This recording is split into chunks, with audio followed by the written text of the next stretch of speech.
Now, let's turn to David Trim for a look at Adventist history.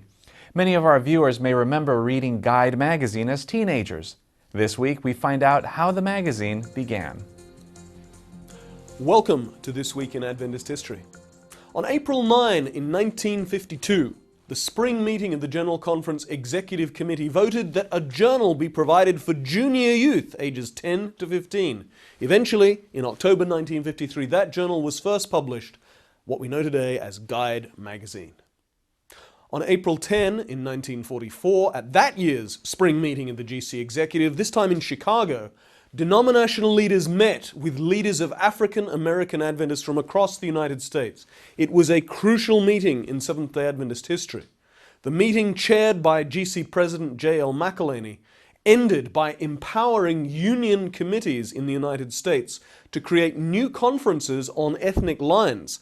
The vote was, when the colored constituency is considered to be sufficiently large and where the financial, income, and territory warrant. These conferences were to be called regional conferences and were to be administered by black officers and committees.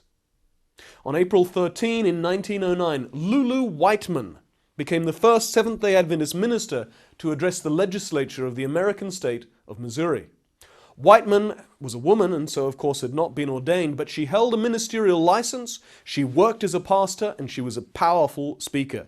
She addressed the state legislators on religious liberty, and according to a contemporary newspaper report, every one of those legislators stayed in his seat and attentively listened to her. That was This Week in Adventist History.